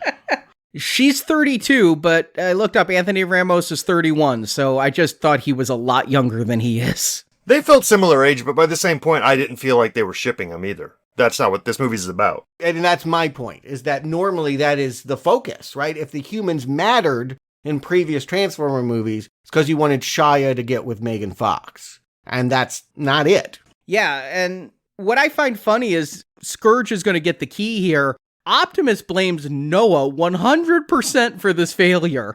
I'm like, it was the Autobots' plan, and Scourge showed up and beat up Optimus Prime. I mean, he's like, you call yourself a Prime? And kills Bumblebee, and Optimus is like, Noah, this is your fault. No, he doesn't say that. I love what he said. It's a funnier diss. He goes, I blame myself for trusting Noah. It's just like, really like, okay, yeah, well then you're not blaming yourself. You're putting it all on the human. Stuart, to your point, man, like, seriously, I don't know what percentage of the audience it would be, but if this is somebody's first Transformers movie, there is no reason to like Optimus Prime. If this is your introduction to this character, you're going to hate this guy. Yeah, I agree with that. And maybe not even understand that he's one of the good guys. Yeah. And Bumblebee's death, I kind of glossed over it, but I had a question, a very meta question. I'm like, Bumblebee dying, obviously Mirage has been pushed to the front. Is this a handing of the torch? Are they really going to kill Bumblebee so that Mirage is the new Bumblebee going forward? I know Bumblebee sells so many damn toys. Would they really do that? Or, in the back of my mind, does this magical transwarp key have the ability to bring Bumblebee back to life? I'm thinking that as soon as Bumblebee is dead. Yeah, no, I let myself believe it for maybe 10 seconds. And I was like, oh, wait, no. I remember seeing the Hasbro logo at the beginning of this movie. Bumblebee is coming back. Yeah, I think the importance is to let you know that this is not Bumblebee's movie. If you wanted that, go watch the last one. We're definitely going to make this, about Mirage and Noah. And again, having people of color, having Autobots that don't normally get the star spotlight. I think that's, again, this feels like a sidequel. It doesn't feel like, I mean, it feels in universe, but it doesn't feel like the official next chapter of the Transformers story. It feels like, oh, we're doing Guardians of the Galaxy, and if this works out, we'll pull the Maximals and all of that into a bigger Transformer movie next time. I did like that Bumblebee, when he dies, it pulled at my heartstrings a little bit when he looks at Optimus and quotes, "Oh, Captain, my Captain," from Dead Poets Society. I was like, aww. I guess you're supposed to love Bumblebee. You're helping me realize that, because I'm like, I've never cared. But you're right. This would be really emotional for many people that have enjoyed the franchise so far. Yeah, and even people like me who only kind of like the franchise to a certain degree. It's like, yeah, I mean, this is Bumblebee. I mean, this is the guy we just spent the whole movie with. And, you know, he's kind of the bumbling, big-hearted teenager of the crowd. I'm more paying attention to Evelyn Wang. I'm wondering, is this a sequel to Everything Everywhere All at Once? Because Michelle Yeoh blows in around this point. And I just think, you know, that character she played in the Oscar-winning movie had so many other selves. Could one of them be a feathered robot that shoots flame out of her mouth? It could be, right? Sausage fingers and Arizor. You say it's Arizor, and when I look it up, that's how it's spelled. But man, when you're in the theater trying to catch names and people are talking, I kept hearing Aretha, and I'm like, is this Aretha Falcon? Like R-E-S-P-C-T? Like, I kept writing it down, Aretha Falcon. But yes, she is part of the Maximals and is going to bring us back to what we saw in the beginning of the idea that Transformers that look like animals fit in really well here in Earth. How disguised are they when they're like 50 times the size of what they're supposed to be?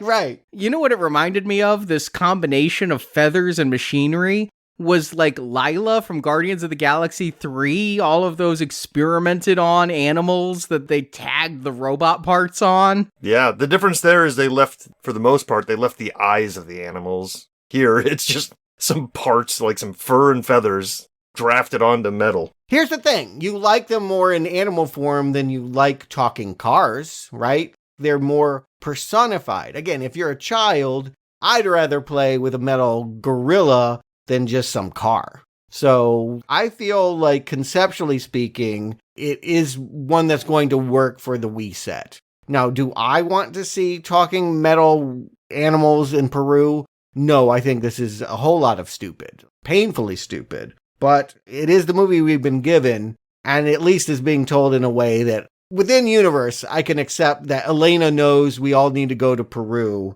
and have this maximal adventure. To your point, I feel like this movie does not live up to its title of Transformers. Because while the robots do transform, they really don't transform that often.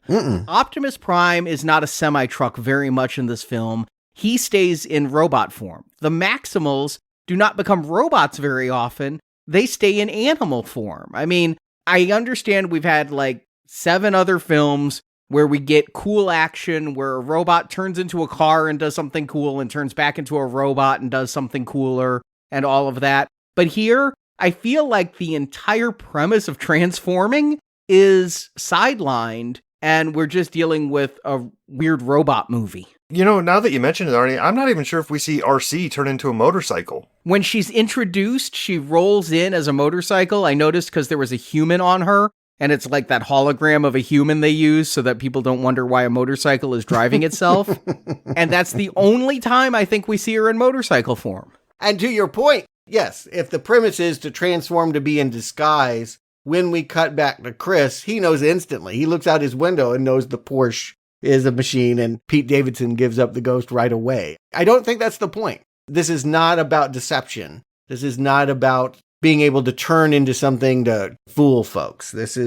We want to experience them as robots who are befriending human beings. This is about bridging the gap between cybernetic and flesh and blood. I'm not even saying fooling humans. I'm saying there's just cool action to be had with vehicles and robots that they don't live up to here. It's just going to be robots punching each other. Well, I don't know that you can drive a semi around Machu Picchu. Like, I just feel like what they've chosen is the jungle, And that means no roads. You just can't have motor vehicles in the jungle. That's super stupid. So where the bleep does Stratosphere come from? This old-ass airplane transformer, they just happen to need to go to Peru, and so John DiMaggio is voicing this cargo plane that even Mirage doesn't want to get on. It looks so janky, and it's like, has he only been on Earth 7 years and he's this old? You rewatched Bumblebee, Stuart. Does it explain how many Autobots got to Earth and how many are trapped on Earth, and was Stratosphere one of them? Arnie, they've been way before the 80s. I mean, again, keep in mind in the second one, there was like a crusty plane that they dug up from an artifact thing that I actually thought that was Stratosphere. I thought it was a callback to Revenge of the Fallen. And guess what? Stratosphere was in Revenge of the Fallen, but not as that plane. He was a different plane. But this is a reboot. It rebooted with Bumblebee. So take all of the Bayness out of it. It's not a reboot. They have gone back to a time where they don't have to worry about Bay continuity. That is not the same thing as throwing away Bay continuity. All right, I'm just confused how these Autobots got there. When they go down to Peru, Wheeljack is down there, and he's a mechanic Volkswagen bus. I'm just like, where did they come from? They've been here all this time. Every century you can find them somewhere, even though supposedly they were, checking out this new place, Earth, in the early 2000s. But suddenly we find out they had this long, complicated, involved history. Maximals have been here for centuries. Yeah, it's irritating. It's stupid. Because the premise of these movies are that they are disguised in our history, they've got to say that they have always been around. The first movie even said that every piece of technology is retroactively taken from Transformer systems. So yes, they've been with us, have always been with us, and will continue to be with us. Well, I think both of you just kind of hit on the main problem with this entire franchise. Is it a reboot? Is it not a reboot? Is things that we've seen before canon? Or are they not? They are. I don't think they are, though. That's just it. Like, watching interviews with the director, he's kind of cagey about it. He's like, it might be a reboot, it might not. I think they just are able to grab bits and pieces from other movies while saying it only matters right now in this moment, if it matters from before or not. They don't want to piss off what's presumably millions of Bayformer fans, right? They're not going to throw all that away. But they're going to create a sidequel that allows them to ignore all of its stupidity, or much of it. Not all of it, because, again, talking metal gorillas and cheetahs. But yes, they have gone to a time that was not exploited in the Bayverse, and it can or cannot, depending on how much you want to connect it, be connected to what we've seen before. That's what I'm saying. We bring in our own version of canon if we want it to work or not. And I guess that's asking too much of the audience. Like, either it needs to be tight and followable, or just throw it all to the side and do whatever the hell you want. What would you rather have? What would you rather do? I'd rather it be a tight canonical. You want it to connect to Bayverse? Well, if I've spent the time watching these movies, either let us know that it's a hard reset and that doesn't matter. Is that what you want? That's really what I'm asking both of you is, should we just throw away what Michael Bay did and start over? In my head, Bumblebee is a clean slate reboot. And that's kind of what I've gotten out of the director's comments as well, is that while they're not being blatant about it, that this is a reboot that started with Bumblebee. And that's why Optimus Prime is on Earth in the 80s and 90s, even though he acted like he'd never been here when he got here in the aughts. I think that they're just tiptoeing, right? They're tiptoeing through the minefield of fandom and hoping it doesn't blow up on them, and that I think they would like to be free of what was a terrible story. And the universe, however much you might have enjoyed the visuals of Bay's Formers, you don't want to carry over the continuity to all those storylines. Bay couldn't make sense of them. I can't make sense of them. Arthurian legend and the moon landing, and no, we don't want any of that. I don't want it. But they're not ever going to totally torpedo it. What I heard the director say is there's nothing in these movies that contradicts what was done in Bay's universe. Well, Optimus being on Earth does, but... Nothing that a mind wipe can't solve, I suppose. Right, yeah. Can't they do a later adventure where they all forget or something? And, I mean, that's the soap opera nature of all franchises. But yeah, once they're down in Peru, as you mentioned, Elena just knows everything, knows exactly where to go, and in 7,000 plus years, nobody has ever turned the stones of this patio. Yeah. First of all, I have been to Machu Picchu, and it overlooks nothing. There is no village, like, over the bend or whatever, no church to even see. Like, it's far away from all civilization. But yes, imagining that it was, you're right. Why hasn't anyone been curious? Why are they the only ones to find the secret staircase to the tomb? At least they call out it's some Indiana Jones Yeah, I was about to say, this is the part of the movie I need a little refresher on, because I don't know if I was nodding off or it's the fact that I've been rewatching Indiana Jones to get ready for the new one, and I've just watched Crystal Skull. But like a lot of this is kind of melding together to me, where it's like we're in ancient ruins, we're taking stones out of things to find some stuff. So how did they find the second half of the transmogrifier crystal? It was entrusted with the Quechuan people. We will meet a tribal leader with a staff, and he's the one that actually, it's a shock to Prime that Prime will trust humans enough to have it. Yeah, let's walk through this. They go down that staircase, and they find the display where the half of the key was supposed to be, and the key is not there. So the Maximals put it in this place for a while, and then decided, nah, that's not secure enough. Somebody could go on the patio and start playing with the stones. And so by walking through this portal, they enter the Valley of the Maximals, is what I called it. Because they went down the stairs, they walked out into the forest, and the Maximals are just all sitting there. Nobody's ever discovered them for 7,000 years, but you walk down this one staircase, and outdoors in the forest, there's all the Maximals, and we're going to get the Autobots meeting the Maximals, and it's almost a fight until they realize none of them end in Khan, so therefore they're all good guys. Yeah, lots of logos and names to remember for this one, too. And how old is Optimus Prime? Because Optimus Primal is like, I was named after you, the legendary Cybertronian warrior. But we know Optimus Primal's at least 7 grand years old. Yeah, that doesn't make sense evolutionary, right? Apes before men, right? So Optimus should have been named after Primal. All right, so serious question. Totally serious question, without irony. You want this to make sense? Yes, I do. I really do want this to make sense. And any dialogue in this movie is hurting my brain. It really is, because I'm trying to make sense of it. But you know this concept's stupid, right? There's no way to make it work. The 80s cartoon, I went back and revisited, and it made it work. So did I. It's horrible. It did not. It made no sense. I'm not talking the 1986 movie. I'm talking the cartoon series. I watched 5 of the first 84 cartoons. It's stupid as hell. It makes no sense why there are Decepticons and Autobots living in a cybernetic Earth or what planet and then decide to have a war. And maybe, like, I kept hearing, like, Optimus got banished, but then I also heard that he went to Earth. Whatever. Who cares? What I would argue is it's not about the fine details. We are not here because they're telling us a rich alternative history to Earth in Transformer form. That's not it. That's not exciting at all. What it is about is the thrill of watching machines turn and transform into things we wouldn't expect and befriend and help human beings. That's it. That's why we do it, and the space opera is stupid as hell.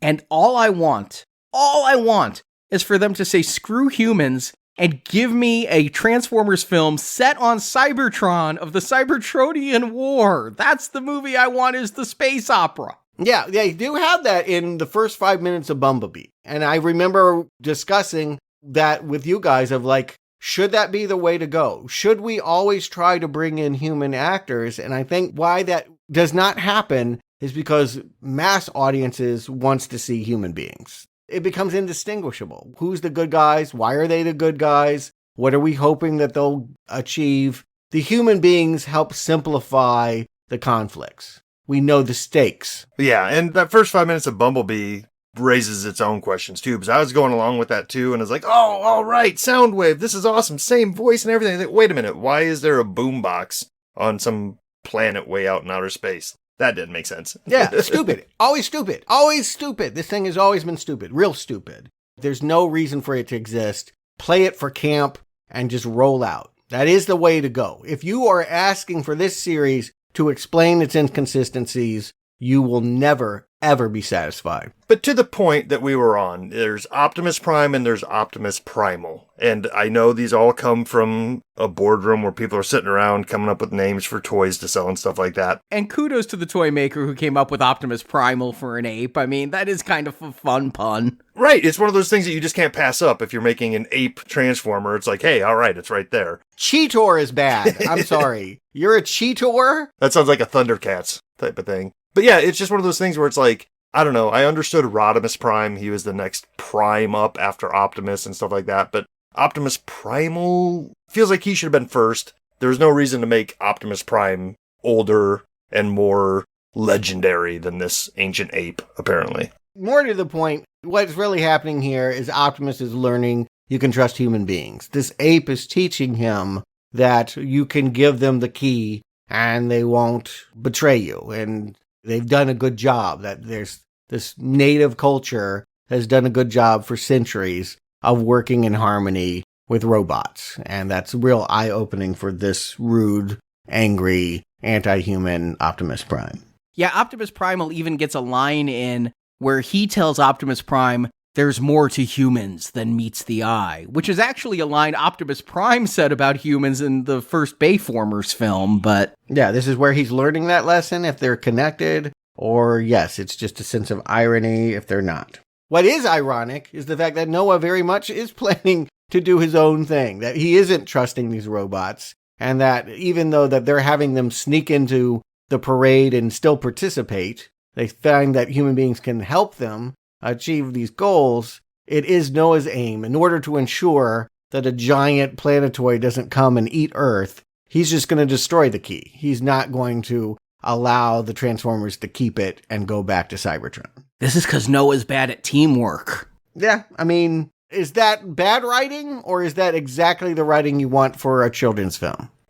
Kind of walks the line, right? Right. It depends on how you want to see it. What is this series to you? Is it a failure to mature, or is it something that is delightfully regressive? Do you enjoy its childish mentality, or are you constantly infuriated that it can't grow up? And I'll say it's walking that line pretty well, actually, because, like, you know, if you go back to some of the earlier ones, the first Mark Wahlberg movie, we have it where it's like, who is this for? You want to say it's aimed at kids, but, you know, try to keep the adults involved, but, like, they have some murders in that. T.J. Miller's character gets straight up fried on screen, and then they dwell on it. Like, I'm saying, if the argument is this is for 8-year-olds, who cares? It's like, then why are you frying people on screen? Right. And always, like, I savor some of those first kills I've seen in movies as formative and powerful. Like, kids have to be exposed to it at some time. Yeah, how do you do it? What's the proper way? I'll go ahead and say this. I feel like if I had my children, those fictional ones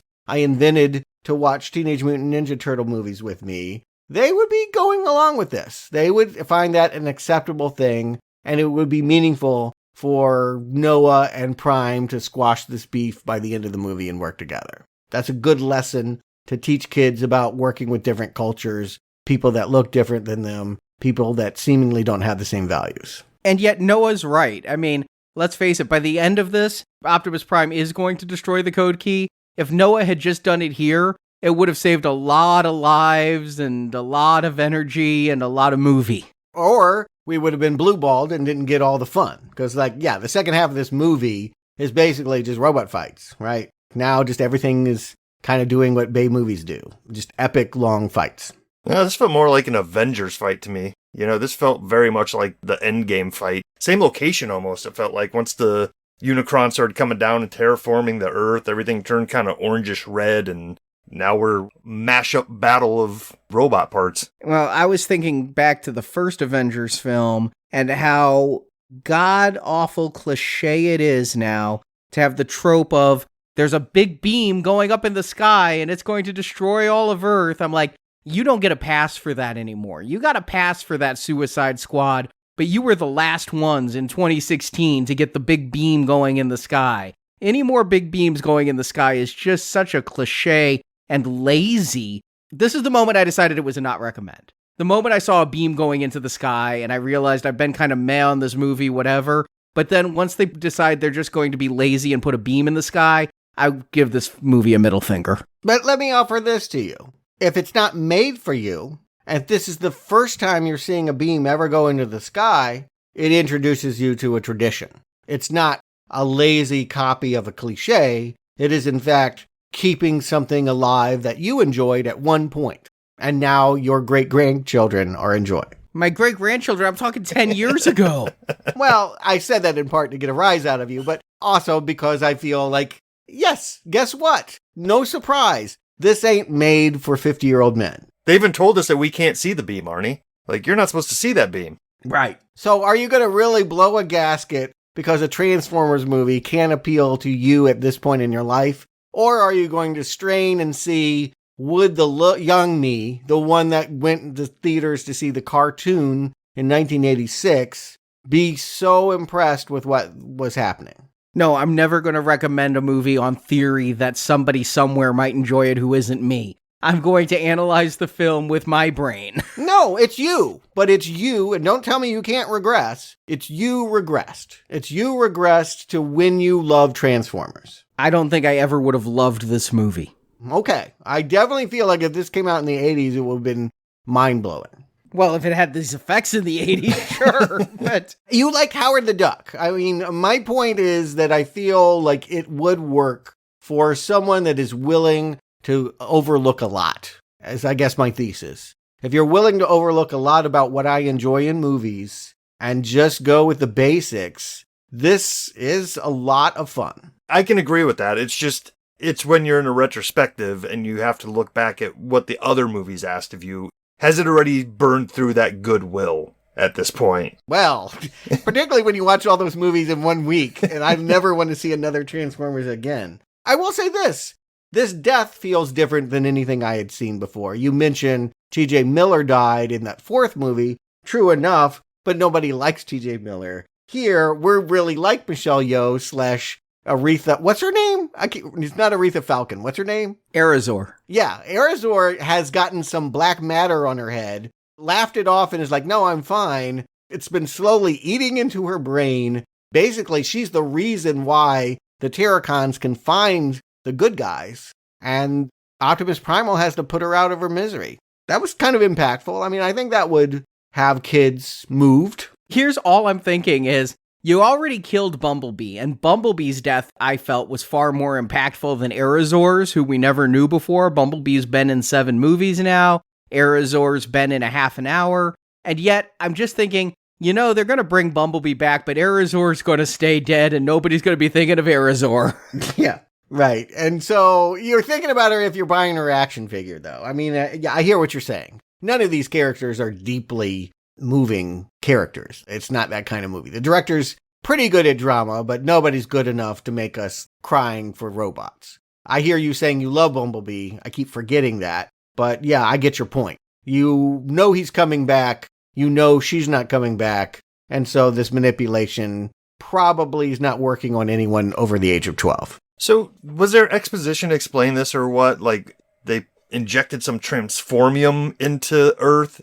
Is that like a way to prepare the planet for Unicron to eat, and that's why they were able to bring Bumblebee back? No, what they say is, here's all the gobbledygook. I wrote it all down. Early on, when they're carting around Bumblebee's corpse, there's a conversation with Optimus, like, can he be brought back? Only with Energon. And that means bringing him back to Cybertron. And so that's another reason they need the key to get back to Cybertron. They can resurrect Bumblebee on Cybertron. But then they're in this forest and they just go, oh, look, it's a bunch of Energon. We didn't know it was on this planet, but it's inert, so we can't use it. It will take a powerful energy to make this Energon active again. So now the means to bring Bumblebee back to life just happens to be on Earth, but you're going to need a powerful force, maybe a transwarp key, in order to make that happen. Uh-huh. MacGuffin with 2 uses, all right. Do you resent that they're doing the Bumblebee back from the dead gimmick? Is that a bad thing to do, or are they just doing it badly? Both. Okay. But you wouldn't like it even if it were more skillful. If it were more skillful, they might be able to bring me in. But here, it is just so clumsy. Whatever causes the shockwave that brings the Energon to life, that brings him back to life, is so ill-defined. And then, this Energon, nobody has to do anything. Bumblebee is fixed. They blew a hole in Bumblebee. His voice box is still broken, and the Energon can't make it so he can speak again? Would you want him to? I'd much rather hear quotes from They Live. I feel like anybody who's old enough to have lived through the scam, which was Death of Superman, is never going to fall for another beloved character death on screen again. So this is something that probably works on the younger crowd. You know, the kids that do want a Bumblebee toy, this is big for them. That is my thesis, is that, yes, if I were to look through this vantage point as the Transformer hater, this movie is not winning me over. If I imagine who I might have been at 6, 7, I would think that some of this was cool. Some of it would have an emotional impact. Do I want to be a movie reviewer for preschool kids? No, but I don't want to pretend that this movie is meant for somebody older. And yet that was my entire audience. Well, again, I'm not here to judge people, but yes, what are you doing if you feel like this is adult entertainment? I don't know. In what way it could be. It's PG-13, so it's for people who've seen a good amount of movies at that point. Nah, PG-13 is for 8-year-olds that like to feel older and more sophisticated. I always wanted to see R-rated movies when I was 8. PG-13 is for the parents who are like, I don't want to take my kid to another G movie. There you go.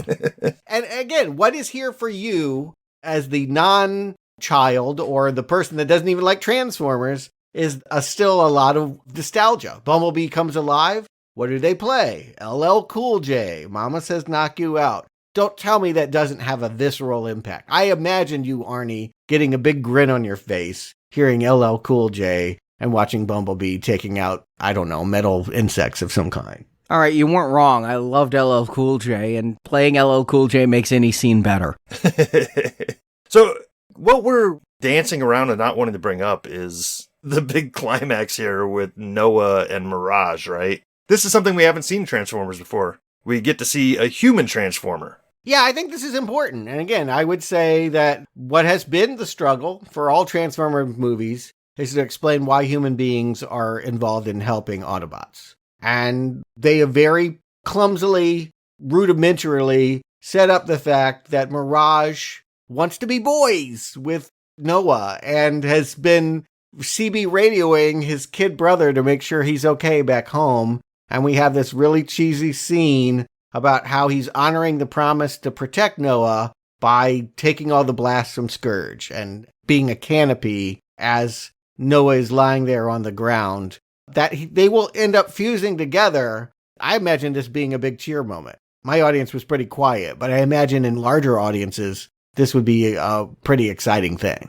Yeah, I mean, to me, it's all about timing and what we've seen at our age. But yeah, if I'm a kid and maybe I haven't seen Iron Man before, like, this is exciting. And maybe some adults are like, this is the first time we get to see a human in a Transformer exoskeleton. That's a big deal, I guess. To me, it just came off as cheesy. We got a guy in a power suit running around now. It's super cheesy and super wrong that a Porsche from space can turn into a suit that allows him to fight Scourge. That's so silly, but like, why be that guy is, I guess, my attitude. When I check my attitude, I'm sitting here in a movie where it's robot animals running around. If I'm going to be that guy, no one's listening to me. Stuart, these movies have pummeled you into submission. Go back and re-listen to our first Transformers reviews, and you were not this generous. No, I know.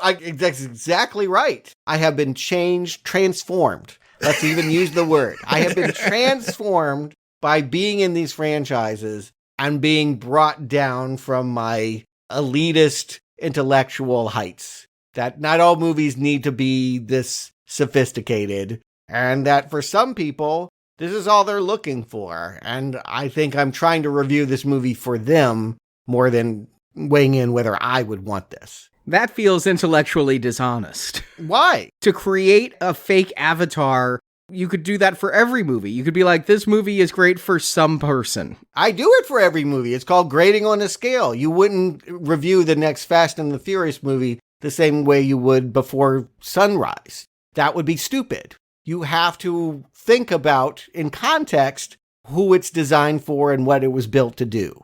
And this was built to entertain children and sell lots of new toys. The difference is, you used to like this series, right? That's the difference. There was a time when you called yourself a fan. I've never been a fan. Same thing with Turtles. Never been a fan of those things, so I have to do that. Otherwise, I don't need to be here. It's a not recommend. I don't want any of it. I never have. But yeah, this end fight, it is kind of stupid that Noah becomes this exosuit. Prime is going to sacrifice himself to destroy the key, but Noah is the one who is strong enough with his mech suit to keep Optimus Prime from flying off into space. That's stupid, or that's a good use of showing how humans can help out Autobots? Because normally they don't do anything. Yeah, usually they're just like getting caught in the middle of explosions and set down nicely. Yeah, running around, grabbing Megan Fox, hiding under things. Maybe you have the military people blow in and fire something. But for the most part, humans have been pretty ineffectual in a robot war.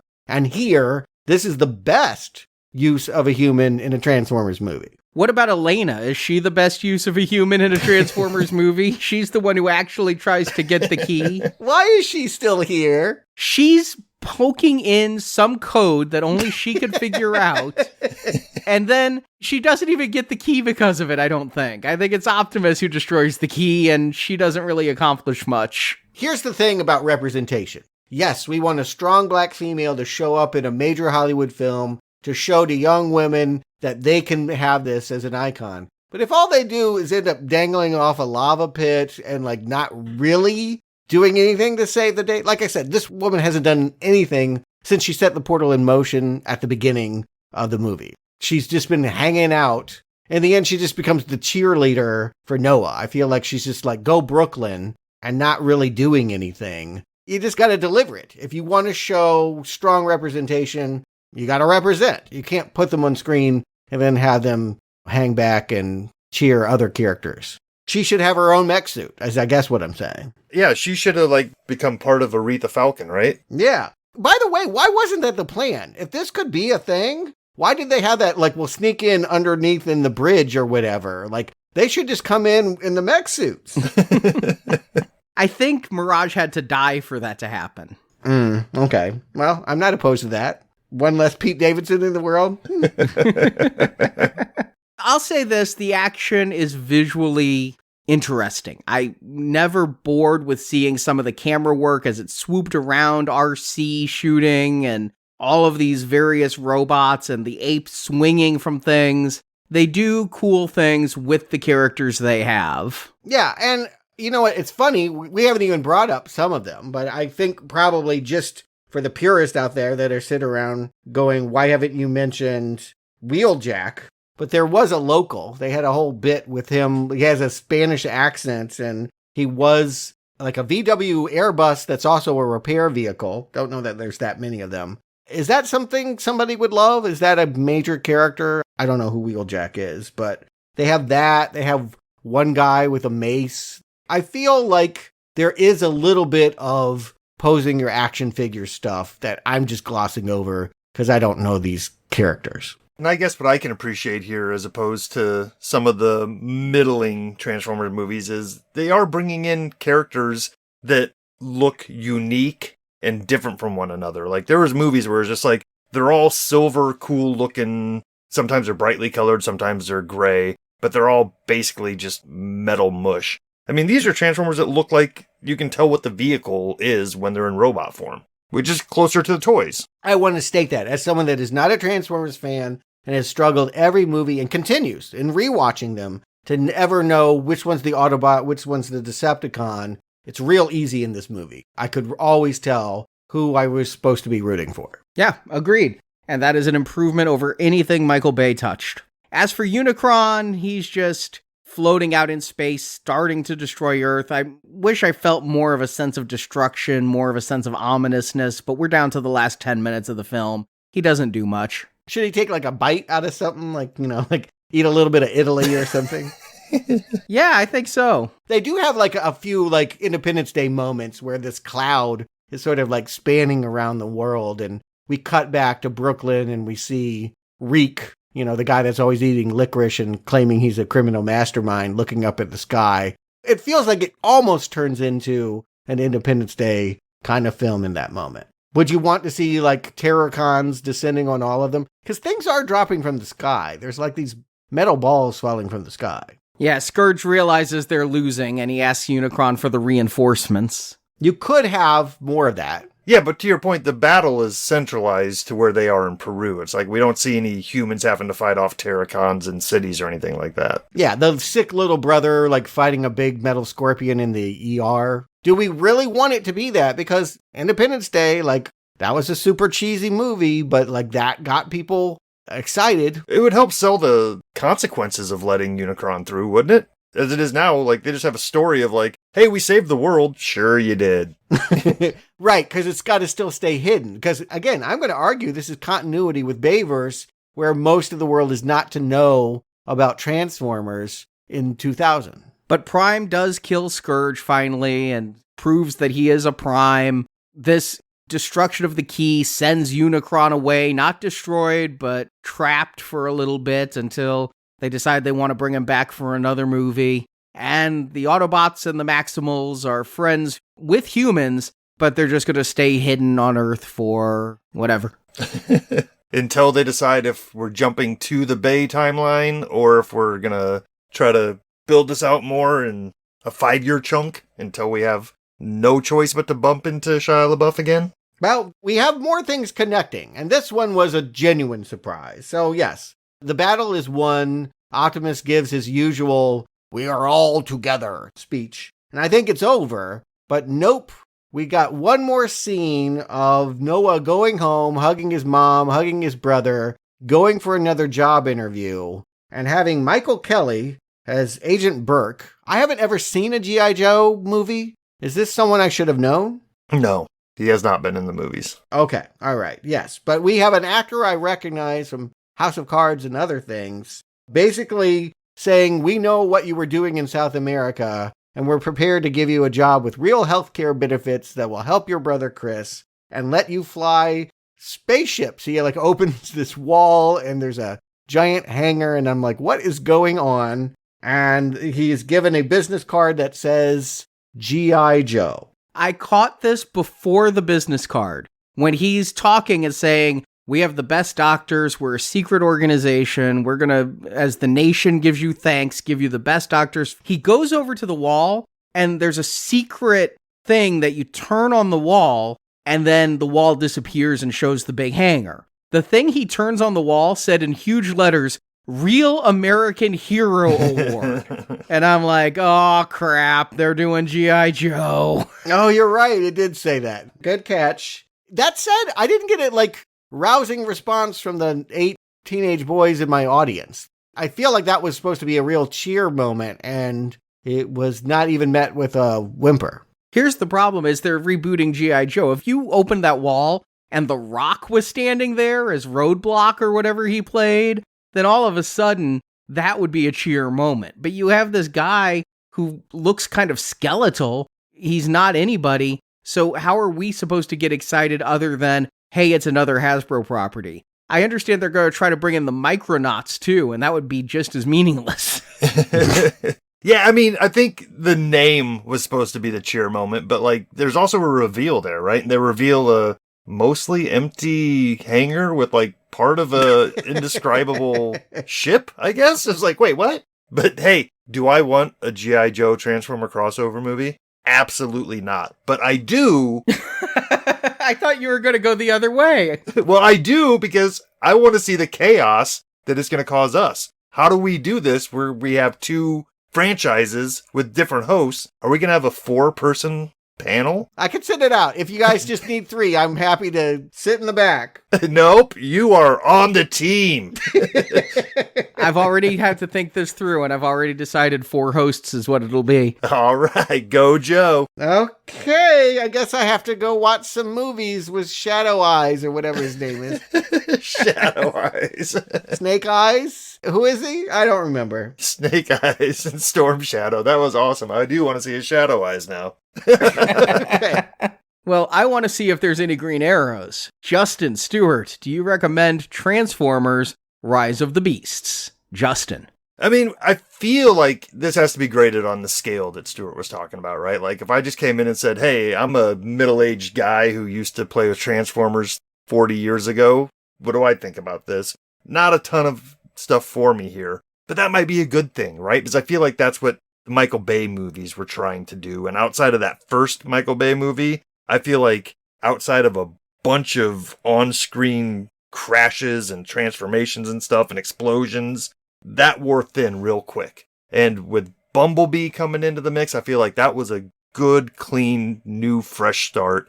And I would have recommended that movie. And so this feels like a continuation of that. It tries to go a little bit bigger, and it almost kind of went up to that line of where it's like, okay, let's go right back into the Michael Bay verse and get into more fights and more explosions, but it doesn't fully go there. So I don't know. I don't know what I would want from a Transformers movie at this point. To me, it feels like they've done everything they could. Is there more to do? And the answer looks like maybe it is by mashing it together with another toy line and seeing what comes of that. But if I was to judge this movie for being the second in a series, I would say it's a slight recommend.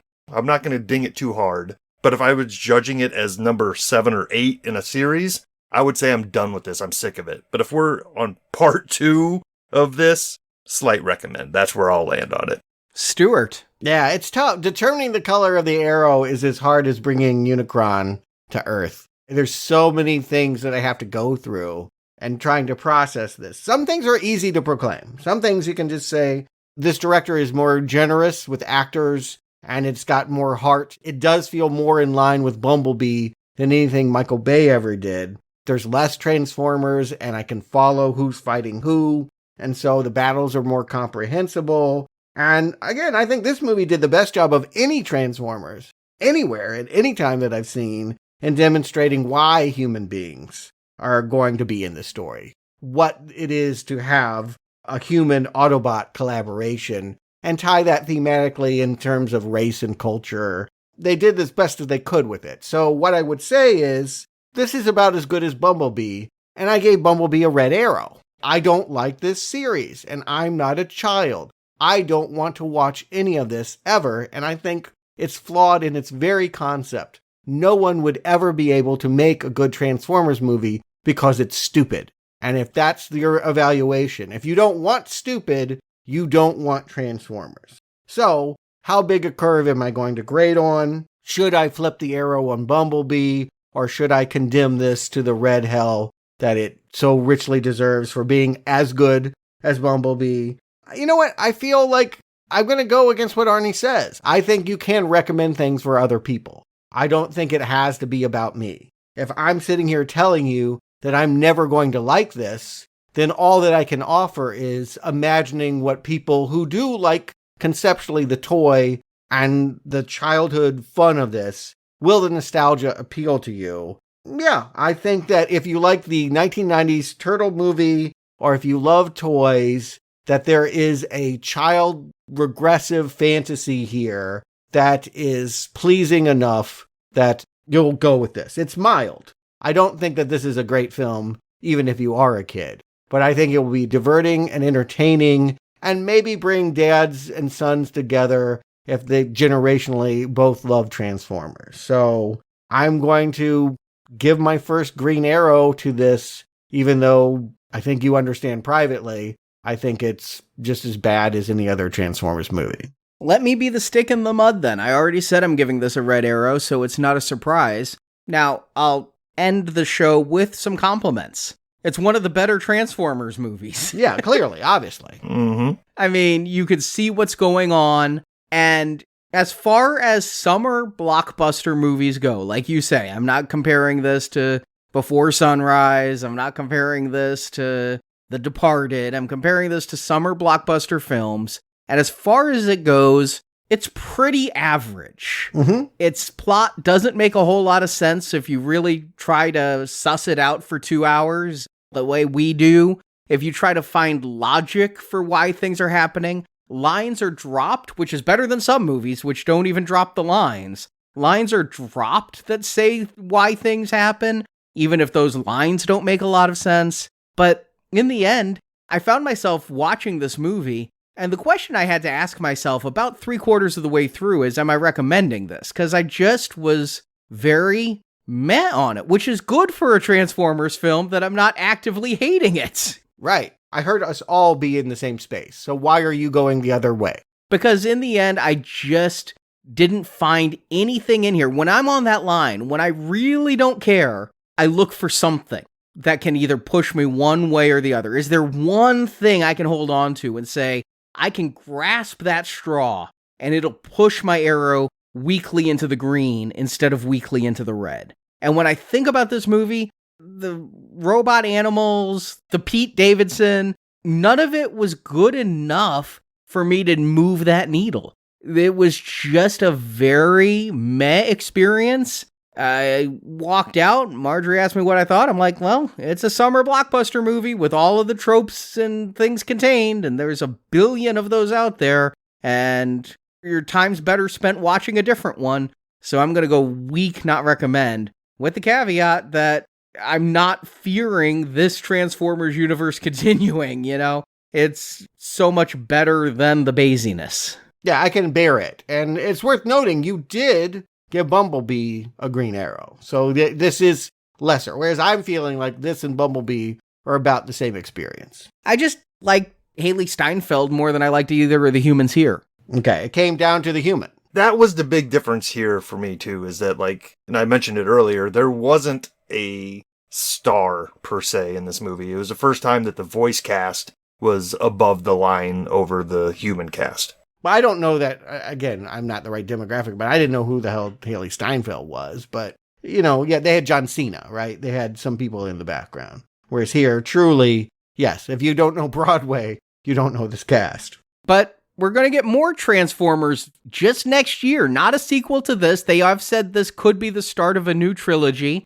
I wonder if they'll do like the X-Men, one per decade. Is the next one going to be in the aughts and really overwrite the Bayformer stuff, or will it stay in the 90s? But next year, we get a Transformers cartoon, Transformers 1, in theaters. Do I want it? No. Do I think that's a good direction? Probably, because again, it signals kids, and that's what I think this franchise excels at, appealing to the minds of very impressionable young engineers that want to twist machinery around. Yeah, that sounds fine. Leave me out of it. Yeah, I mean, on paper, I probably feel the same way about that as I did about hearing that there was going to be an animated Spider-Man movie coming out alongside live action. And I was pleasantly surprised by that, so maybe this will be in that vein. Good point, yes. We can always be surprised if they have some talented animators. Any concept can be transformed. And next week, we've got another summer blockbuster. Will it break the norm? Will it have a giant beam that goes into the sky? We know it's going to have Michael Keaton and Supergirl and General Zod returning, Michael Shannon. So many things come together in The Flash that The Flash seems almost a subtitle. Yeah, it feels like the end of the DC universe, right? Because I don't know that any of these incarnations of the character are going to continue in movies. So how is it all going to wrap up?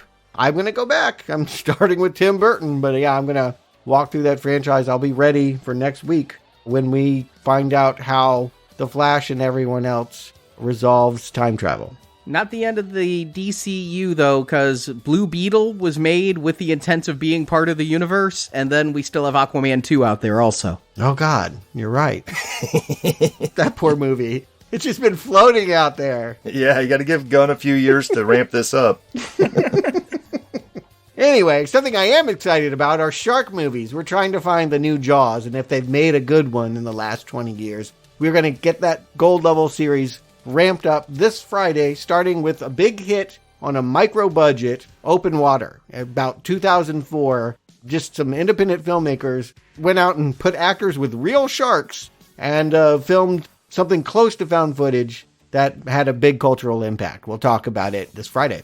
Yes, that is for gold donors and gold patrons of $25 or more. It helps support this show, keep it going every single week. All these shows we do, all these trips to theaters, these weekend of release edits. We just thank Heath and Santiago, our editors, so much for their work on these shows. And the ones that I don't have to do myself, thank you guys so much for editing the shows. But thanks to the donors who keep us able to have the staff to keep this show going. You can find the details to support us at nowplayingpodcast.com/donate. And Justin, Stuart, thank you for joining me, and we'll be back next week till all are one.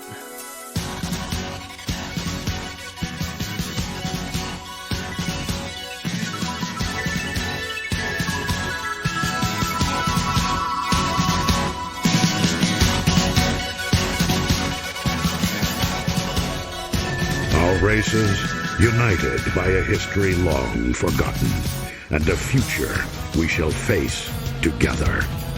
I am Optimus Prime, and I send this message so that our pasts will always be remembered. For in those memories, we live on. Thank you for listening to this episode of Now Playing's Transformers Movie Retrospective Series. Tell Grimlock about Petro Rabbits again.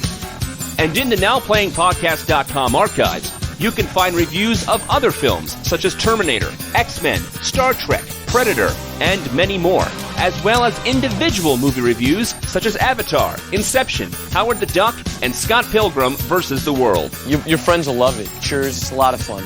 You can also follow Now Playing on Facebook and Twitter, where we post announcements of new episodes and where the hosts post movie mini reviews. Links to our social media pages are at nowplayingpodcast.com. We are here. We are waiting. Support from listeners like you help keep Now Playing operating. I owe you my life. We are in your debt. You can find a link to donate using PayPal at the bottom of our website, nowplayingpodcast.com. Just ask yourself, what would Jesus do?